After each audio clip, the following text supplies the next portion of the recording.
Hey guys, welcome back to the parlour. Just a really quick update for many of you who regularly tune in and watch, and thank you. Will no doubt be aware that I have just run a raffle with the prize of the rotting octopus, just to help the family clear some of the horrendous debt that we're still dealing with after Poppy's illness. But that's, by the by, I'd rather have a healthy daughter than any amount of money. So. What I do whenever I do a raffle is I like to post a series of videos so you can see how. In other words, you can see that it's fair. So this is just basically what I do. I create a spreadsheet and then I look at that, nice and thick. I basically just assign numbers and names for the tickets that people's have bought. And then I go through the old-fashioned way, because I don't like random number generators. I cut them all into strips, I fold them all up, I stick them in a little tub, and then we draw a winner. So I'm going to be cutting these up and getting them ready for a draw. I will probably do a draw tomorrow, but it's important that people see how we go about doing that. But the real reason for the video is, so first prize is going to be the rotting octopus. We sold 505 tickets, which, to be honest, at a piece valued at about £1,700. It's better than a kick in the teeth. It could have been, could have been better, could have not been. It's that time of year, but the help is very much appreciated anyway. And I always like, as you know, to make sure people who've made an effort at least feel like they've got something that's been involved. So I decided I'm going to do another prize, like a quick second prize draw, so that the person who bought the most tickets, if they don't win the ship, at least wins something, if that makes sense, just as a nice thing. And recently I've been knocking out a whole load of the new Nurgle stuff, as you know. Let's just bring it on this guy. So this is the Nurgle Champion as a work in progress. I'm going to do this Nurgle Champion for Golden Demon, and I will do him a fab base and whatever else, and obviously his Golden Demon miniature, so there's an awful lot of paintwork left to do on him. But the person who wins the second prize will win this miniature. However I choose to display him on whatever rotting, horrible, fetid base he comes with. I don't know, I might end up chucking in a couple of Poxwalkers with him, I don't know yet. But either way, there'll be a second prize, which will be something nurgly and full of goodness. So I've got one of the angels over this weekend from Poland, which is pretty awesome. He's coming for airbrush lessons and just spend some time, to be honest. And angels are always welcome here for obvious reasons. Let me just zoom out, excuse the dogs barking away. And I've taken a day's annual leave today, just to get the studio ready for him to come and do his airbrush lessons and just to chill out, really. So we will be two men sort of entombed in a very small outdoor log cabin studio for probably 2 12-hour days. Should be good fun. I wonder what we'll come up with. I like doing airbrush lessons with people from start to finish, because they always leave with a painted piece. So they get all the theory, and then they get all the practice, and then they leave with a model that we've either painted together or they've painted by themselves. And I like that a lot. So in the meantime, what else is going on in the studio? I am still working on Grot Town for the... there we go. Still working on Grot Town for Golden Demon as well.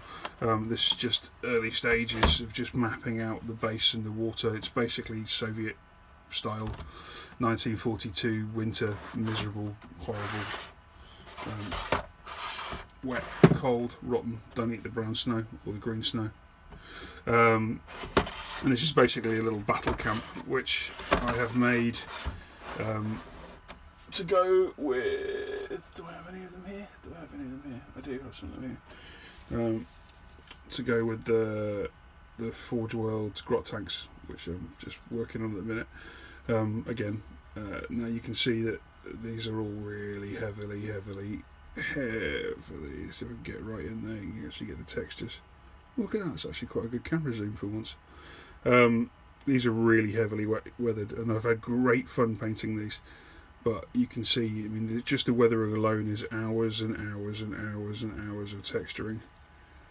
And we got some of the crew, and there's 4 of these that come in the set, and they'll be mounted on the base, taking orders from one of the other Forge World grots here, telling them about robbing the bank or robbing the teeth. And obviously the piece is based on Kelly's Heroes, the all-time awesome film, and the piece will be called Smelly's Heroes. So you can see we've got another one of the tanks. Might as well show you them all now, just to kill a bit of time. Obviously these are all work in progress. Oh, look at that greebly, rotted, rusted goodness, all the texture. I don't know why, but this one's kind of my favourite. It's the simplest of all of them, but it's nice. And then I've got all the crew, which I am slowly but surely starting up and getting cracking on. Lots of airbrush pre-shading, and then lots and lots and lots and lots and lots of brushwork, as you would expect. Okay, so there is a quick update from the studio. Oh, actually, I'm going to show you this because this is quite a bit of fun. So the Death Guard, so the Death Company commission is going well now. It's flying out.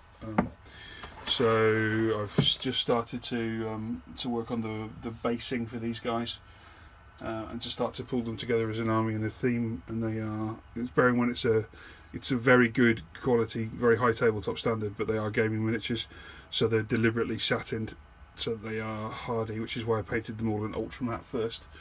So you can see before they are sprayed, there's obviously nowhere near finished this one, they're ultra matte, and then when they are sprayed that counters and they don't actually end up looking too gloss, but they're on deep snow, and they're fighting across an Imperial bastion world. And these guys are really quite lovely as a unit. When they're all together, they're going to look pretty bonza. And of course the camera utterly washes out all of the transition shading between the blacks, but that's fine. And there's, you know, some nifty little, because it's all Death Company, so there's some nifty little transition conversions in here. So you've got Sanguinary Priests that, can you even see I bet you can't. Oh, you can. Okay, if you actually zoom in you can see all the different transitions in the black, but the camera washes all that out completely. Love the Sanguinary Priests, they're pretty funky dudes. The other thing I'm doing at the minute is loads of fun. Typical for Roman, actually, setting a competition. So my friend Roman Lapat from Massive Voodoo set a competition based around painting these kind of, what they're called, Disney Infinity superheroes, and we can paint anyone, and it's just a fun competition. And I chose Groot because I'm a bit of a Guardians fan, but trying to get tree texture or timber texture into a completely flat model is a challenge. So as you can see here, I've been working in a lot of texture, just making sure that's nicely dried with a mix of oils and acrylics, and then I will come back and add all the detail and the shading and start to add line work and stuff like that. But he's going to be quite a bit of fun. I'm enjoying painting him.